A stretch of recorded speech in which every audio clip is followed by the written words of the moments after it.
Assalamualaikum warahmatullahi wabarakatuh. Alhamdulillahi rabbil alamin. Wa bihi nasta'in wa ala umurid dunya waddin wa ala alihi wa ashabihi ajmain. Amma ba'du. Ya, sekarang kita pada pasal kali ini akan membahas tentang perkara atau hal yang mewajibkan seseorang mandi. Nah, kalau istilah santri bimanya sih takbet, ya. Mandi, ya. Nah, perkara yang membatalkan mandi itu ada berapa sih perkara yang membatalkan mandi? Terus bagaimana sih rukunnya mandi itu? Tata cara mandi itu seperti apa? Karena yang namanya mandi, kalau tidak sesuai dengan syariat Islam, tidak sesuai dengan aturannya, maka mandinya bisa tidak sah. Kalau mandinya tidak sah, otomatis ibadah semuanya jadi tidak sah. Tuh, awas, hati-hati ya. Makanya mandinya yang benar. Nih, bagi pemirsa, bagi para santri seluruh dunia ya, yang selalu berbahagia sepanjang hidupnya ya. Ini harus tahu bagaimana cara mandi yang benar, yang sesuai dengan syariat, yang sesuai dengan fikih, ya. Oke, jangan tunggu lama-lama, nanti lama-lama aku diambil orang. Weh, boleh nyambung lah gue ya, supaya lebih kita segera mengetahui bersama, maka ayo kita memulai pengajian ini. Bismillahirrahmanirrahim. Faslun fi mujibil gusli. Ya, pasal kali ini akan menerangkan tentang perkara atau sesuatu yang mewajibkan mandi. Bismillahirrahmanirrahim. Qala musannifu fasyarama tawasi'ah wa nafana bihima bi ulumiha fid dharain amin ya rabbal alamin. Walladzi yujibul gusla sittatu asya'a. There is 6, ada 6 ya.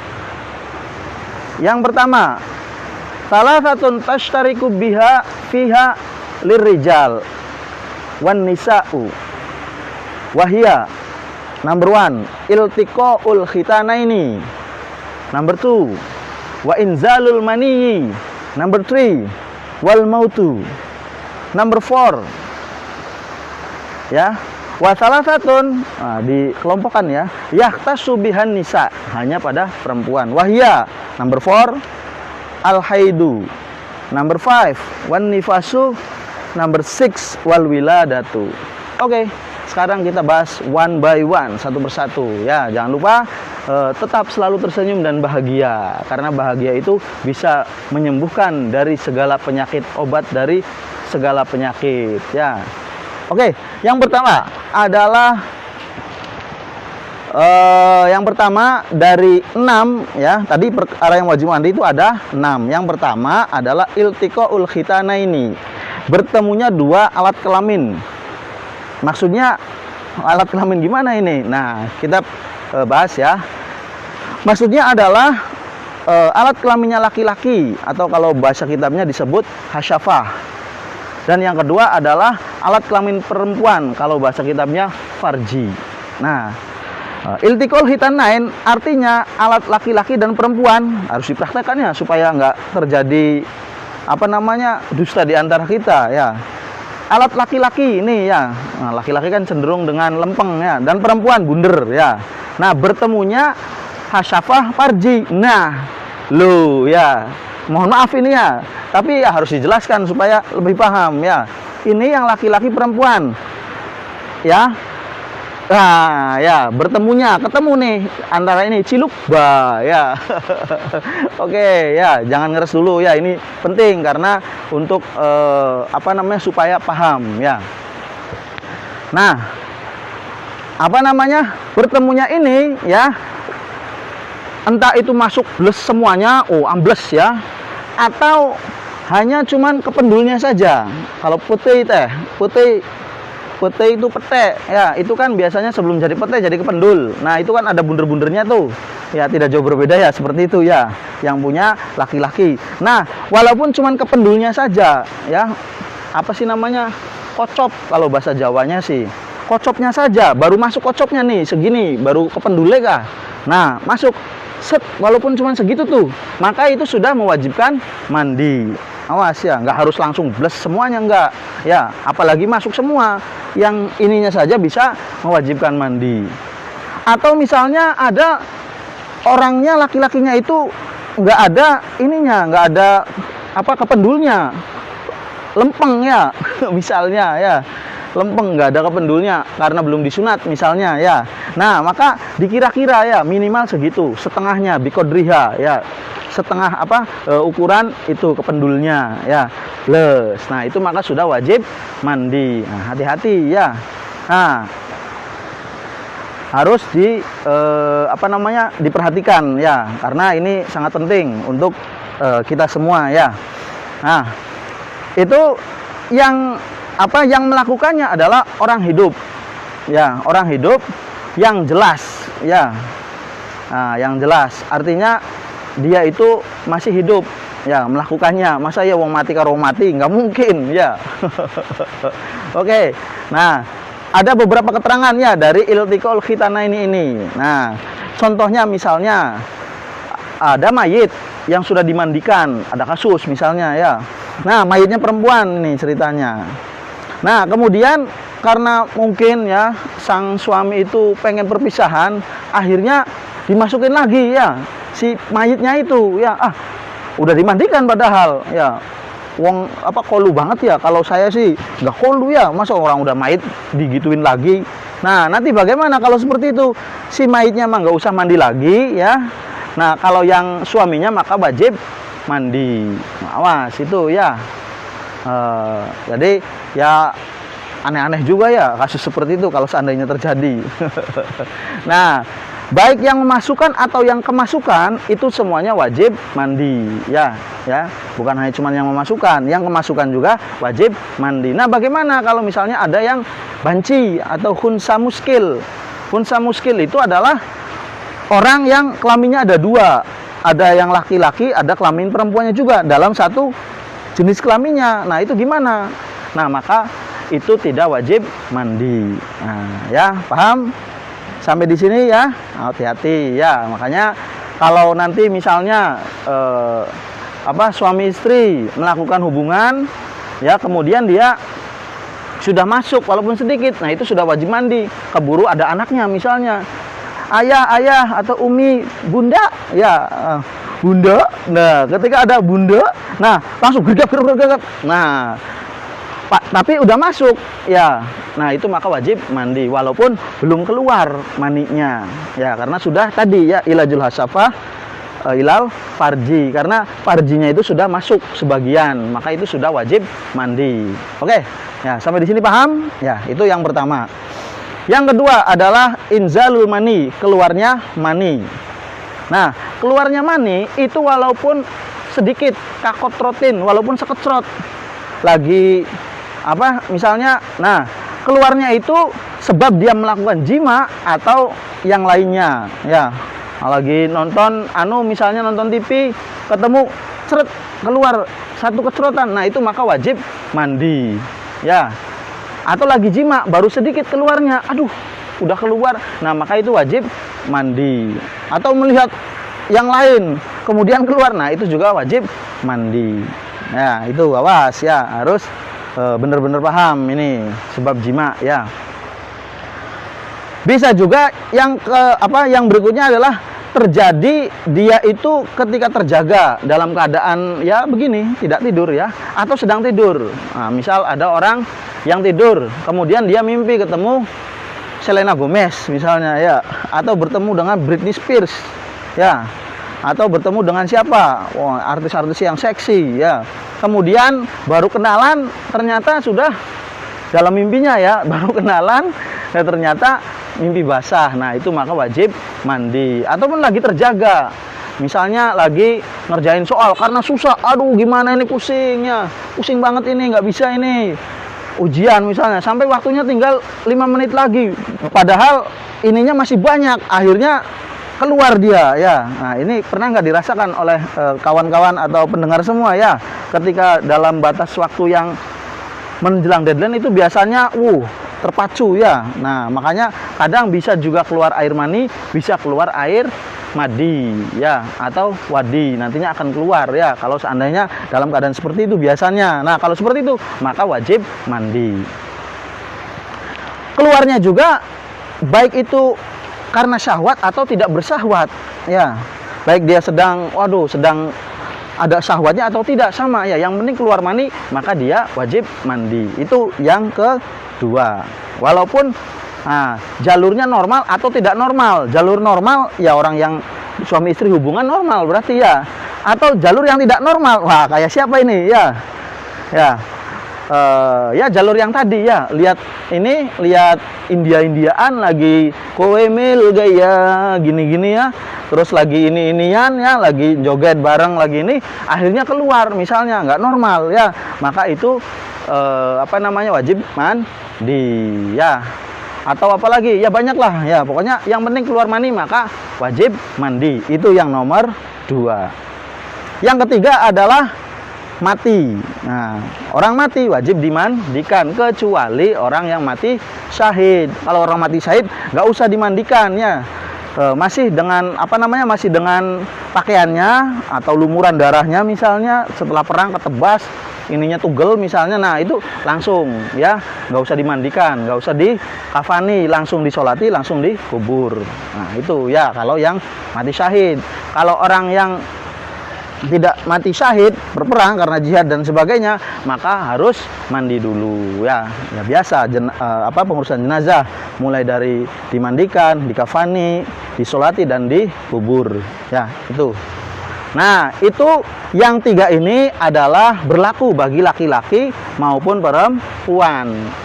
Ya, salah satu tashtariku fiha lirrijali ar-rijalu wan nisa. Nah, itu baru 3. Yang 3-nya ya wa salasatun tahtassu bihan nisa, khusus bagi perempuan saja. Laki-laki nggak ada. Masa ada? Apa sih yang 3 itu? Wahia al-haidu, yaitu head. Ya, ada laki-laki yang pernah head? Ya nggak ada ya. Emangnya laki jadi-jadian ya, kayak siapa itu?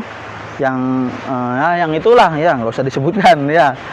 Nah, yang itu head. Head itu apa sih? Nah, ya, ini hanya dialami oleh wanita. Head adalah darah yang keluar dari wanita yang mencapai umur 9 tahun. Kalau dia kurang dari 9 tahun walaupun 1 hari, maka itu belum dinamakan head. Minimal 9 tahun dan seterusnya, itu namanya head. Kalau sudah head, maka setelah selesai headnya maka harus dibersihkan ya, maka harus mandi besar ya, head, karena head. Niatnya bagaimana? Nanti dijelaskan semuanya ya. Ini keterangan dulu. Nah, ini khusus perempuan. Yang kedua, khusus perempuan adalah nifas. Nifas adalah darah yang keluar setelah melahirkan. Ada laki-laki yang melahirkan? Yang nggak ada. Nah, makanya khusus perempuan. Jadi setelah ya keluar, ya terus keluar, nah terus setelah bayi keluar itu nanti ada darahnya. Nah, itu yang kedua ya. Kalau laki-laki nggak ada yang melahirkannya. Emangnya amuba ya? Nggak ada ya. Nah, kemudian yang ketiga adalah sebab wiladah, atau yang keenam ya, dari 6 perkara yang mewajibkan mandi adalah wiladah. Wiladah adalah mandi besar yang dilakukan oleh perempuan setelah dia melahirkan bayi. Setelah dia melahirkan bayi, nah maka wajib mandi. Kalau wiladah kan setelah melahirkan ya, alasannya. Kalau nifas itu darahnya. Nah, itu ya, 6 perkara yang mewajibkan untuk mandi. Yang pertama adalah bertemunya 2 kelamin ya, yaitu kelamin laki-laki dan perempuan. Yang kedua adalah keluarnya air mani, laki-laki perempuan. Yang ketiga adalah mati ya, laki-laki perempuan. Nah, khusus yang 3 ya, yang 3-nya yaitu head, nifas dan wiladah, itu khusus bagi perempuan. Selesai sudah perkara yang mewajibkan mandi. Sekarang bagaimana sih cara mandinya? Nah, kita bahas bersama. Wa faraidul gusli salah satu asya'a. Pardunya mandi itu ada 3. An-niyatu yang pertama, wa izalatun najasati ingkanats ala badanihi. Yang ketiga, wa isolul ma'i ila jami'i sya'ri wal basyarati. Nah, itu adalah rukun atau fardu dari mandi. Nah, ada 3. Yang pertama adalah niat. Nah, seperti wudhu ya, mandi itu niatnya makrunan bi awalil fardi, ketika basuhan pertama ya, baik itu di atas ya, badan yang di atas, rambut, atau yang di bawah, nggak apa-apa, yang penting basuh pertama kali basuhan ya, awal fardu tadi ya, lebih diutamakan yang di atas. Nah, gimana kalau misalnya udah beres semua, udah selesai, nggak ingat, aduh saya lupa, belum niat, maka diulang lagi. Nah, awas, hati-hati nih ya, hati-hati semuanya ya. Kalau mandi itu hati-hati, jangan asal gebiar kayak orang lagi nawu balong ya, lagi nguras balong. Nah, itu jangan ya. Jadi kira-kira niat dulu. Niatnya ketika pas awal, ketika basuh anggota badan ya, yang di atas biasanya dilakukan itu, yang di atas kepala dulu ya, seperti yang dilakukan oleh Rasulullah. Kemudian yang kedua, wa izalatun najasah ingkanat ala badanihi, menghilangkan najis jika ada najisnya di badannya. Nah, ini misalnya ada najisnya di tangannya, nah maka dibuang dulu ya. Ini dibuang dulu, jangan dibiarkan ya, dibuang dulu, dihilangkan dulu ya. Lebih baik 3 kali ya, sunnahnya 3 kali ya, jangan 1 kali. Nah, menurut Imam Rafi'i ini tidak cukup ya, cuman 1 kali. Ini yang dikuat ya Imam Rafi'i ya. Ini juga yang dirojehkan oleh Imam Syafi'i ya, Imam Syafi'i ini kurang cukup 1 kali, jadi 2 kali atau 3 kali baiknya ya. Nah, sedangkan menurut Imam Nawawi itu cukup 1 kali basuhan, basuh najisnya tuh. Nah, tapi ada syaratnya. Kalau 1 kali basuhan itu, kata Imam Nawawi, jika najisnya hukmiyah. Nah, kalau najisnya ainiyah maka harus 2 kali ya, sunahnya 3 kali. Jadi artinya ketika basuh misalnya ada darahnya atau ada tembelek ya, lagi adus, ternyata udah niat ya, tepluk, nah najisnya maka dihilangkan dulu najisnya, misal ya, dihilangkan dulu. Nah, 2 kali 3 kali bagusnya ya dibasuhnya. Nah, jadi seperti menghilangkan najis saja ya. Pertama diusak-usak ya, kemudian dikucurkan airnya, udah cukup ya. Kalau cuma dibiur kurang ya.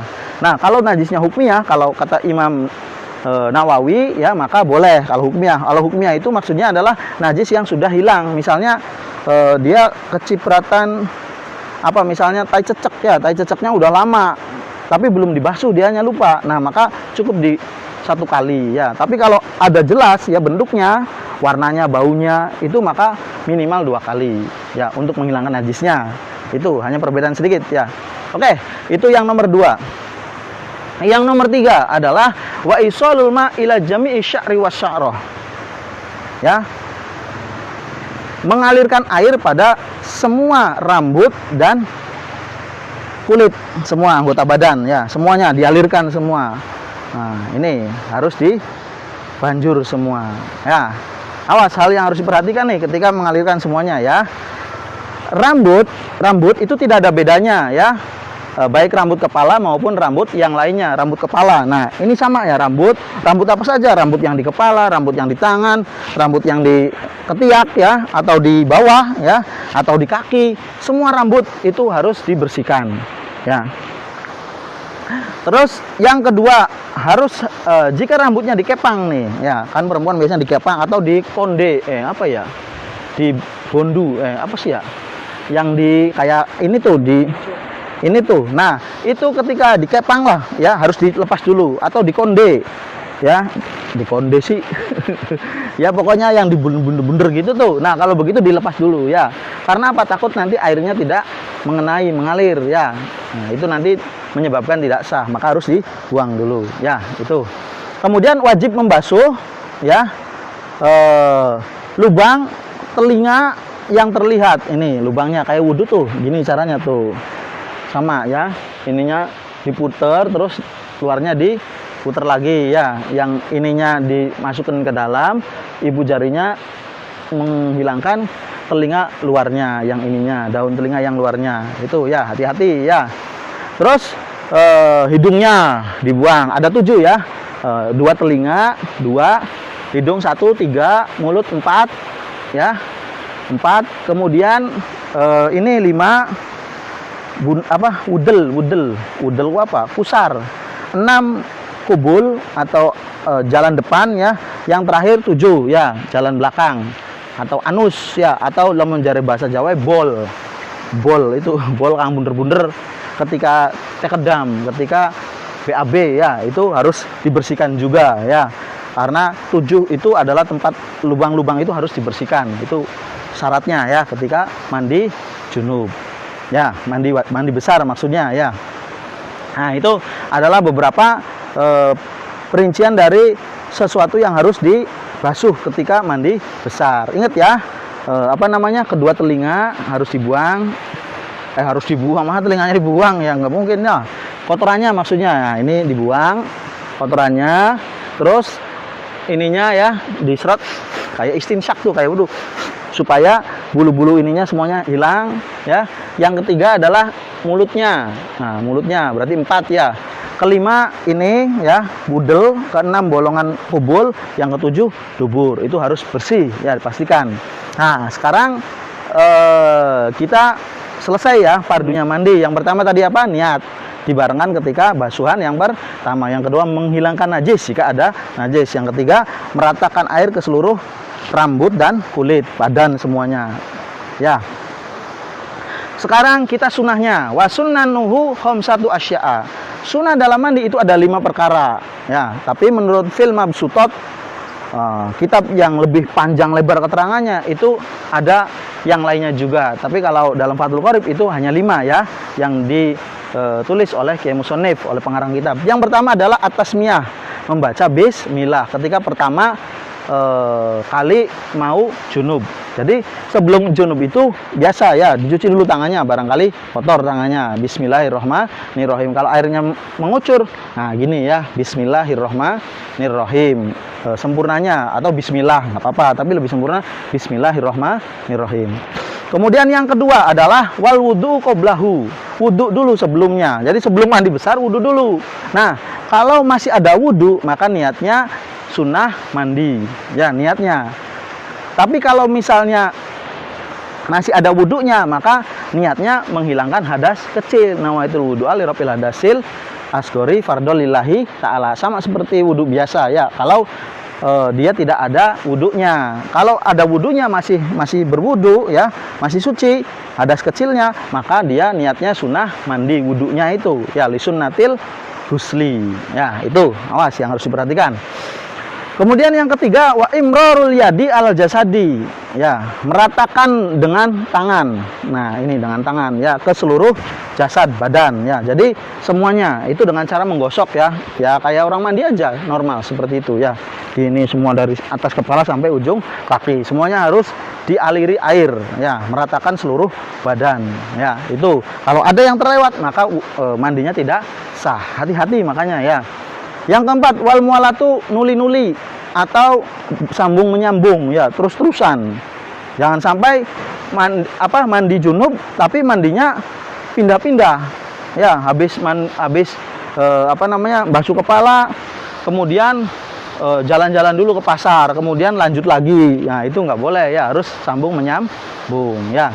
Dan yang terakhir, yang kelima, watak dimul yumna alal yusro, mendahulukan bagian kanan ya, anggota kanan daripada kiri. Tangan ya kanan dulu, telinga ya kanan dulu ya, kaki ya kanan dulu, baru kiri ya. Sebenarnya masih banyak kesunahan dalam mandi ini, tapi tidak disebutkan di dalam kitab Fathul Qorib ini. Di antaranya adalah yang disebutkan dalam kitab Fathul Qorib adalah mengulang 3 kali. Jadi basuhannya 3 kali ya, meniga-kalikan. Yang kedua adalah nyela-nyela rambutnya disela-selai ya, kalau rambutnya panjang ya, atau jenggote tebel disela-selai ya. Itu ya adalah keterangan dari beberapa sunnah dalam mandi besar. Nah, sekarang kita niat mandi besar. Kalau mandi besarnya biasa ya, berarti niatnya adalah maksudnya kayak keluar mani dan keluar mani. Misalnya nih, nawaitul gusla li raf'il hadasil akbari li khurujil mani fardol anjami'il badani fardol lillahi ta'ala. Ya. Boleh, lengkap seperti itu. Boleh juga hanya nawaitul gusla li rabbil hadasil akbari fardol lillahi ta'ala. Boleh, ya. Tergantung ya. Atau niatnya pakai Jawa, niat saya mandi besar, ya. Niat saya mandi karena menghilangkan hadas besar, fardu karena Allah, itu juga bisa. Ya, niatnya tadi ya, ketika pertama basuhan wajib ya, pertamanya ya, niatnya di situ. Jangan niat dulu baru diguyur, bukan ya, itu maksudnya. Nah, kalau misalnya dia head, ya berarti cara niatnya nawaitul gusla li rabbil hadasil akbari minal haidi anjamiil badani fardol lillahi ta'ala. Nah, itu yang lengkapnya ya. Kalau cuman hadasil akbari anjamil badani fardol lillahi ta'ala boleh ya, atau gusla rabbil hadil akbari anil haidi fardol lillahi ta'ala boleh ya. Yang penting itunya niat niat fardunya ke bawah ya, menghilangkan hadas besarnya. Atau karena wiladah, karena setelah melahirkan, nawaitul ghusla li rabbil hadasil akbari anjamil badani anil wiladati fardol lillahi ta'ala, dan beberapa niat yang lainnya ya. Kalau nggak bisa bahasa Arabnya, maka boleh pakai bahasa Jawa atau bahasa Indonesia. Yang penting niatnya bener ya, jangan pura-pura bener, sok-sokan Arab nggak bisa, malah jadinya akhirnya tidak sah. Paham? Kita tarik kesimpulannya dari keterangan yang dari awal. Yang pertama adalah tentang perkara yang mewajibkan mandi, yaitu ada 6. 3-nya itu untuk laki-laki dan perempuan, yaitu 1, bertemunya 2 alat kelamin atau berjima ya. Yang kedua adalah keluarnya mani. Yang ketiga adalah mati, wajib mandi. Nah, yang 3-nya 456 itu hanya untuk perempuan, yaitu haid, nifas, dan wiladah. Itu yang perkara yang wajibkan mandi. Yang kedua adalah tentang fardu mandi. Fardu mandi itu ada 3 ya. Tentu niat ketika pertama kali basuhan wajib. Yang kedua adalah menghilangkan najis jika ada najisnya di badannya. Dan yang terakhir adalah meratakan ke seluruh badan ya. Ya, baik itu rambutnya maupun kulitnya, semuanya diratakan. Air maksudnya dialirkan ke seluruh tubuh itu. Yang terakhir adalah sunnah mandi. Sunnah mandi ada 5 ya. Yang pertama adalah membaca bismillah. Yang kedua adalah wudhu sebelumnya. Yang ketiga adalah ngosok-ngosok nenggo tangan. Apa ya bahasanya ya? Meratakan dengan menggosok karu tangan ke jasadnya, digosok-gosok ya. Kalau sekarang praktis pakai sabun. Yang keempat adalah nyambung-menyambung, mualah, nuli-nuli ya. Dan yang terakhir adalah mendahulukan anggota kanan daripada anggota kiri. Sebenarnya masih banyak kesunahan dalam mandi ya, seperti yang dijelaskan dalam kitab yang panjang lebar keterangannya, seperti meniga-kalikan maupun menyela-nyela rambut ya. Oke, itu saja yang bisa Ustaz sampaikan. Semoga apa yang disampaikan bermanfaat bagi kita semua ya, khususnya bagi saya pribadi ya. Semoga semuanya dalam keadaan sehat dan bisa mengambil ilmu dari apa yang tadi saya sampaikan ya. Nanti kita akan bertemu lagi di lain kesempatan, membahas pasal-pasal yang lebih seru lagi dalam berislam ini, dalam ilmu fikih ini ya. Itu saja, mohon maaf apabila ada kekurangan, apabila ada kata-kata yang tidak berkenan di hati. Semoga kita semua selalu dalam lindungan Allah Subhanahu wa taala. Wallahul muwaffiq ila aqwamit thoriq. Ihdinas shiratal mustaqim. Assalamualaikum warahmatullahi wabarakatuh.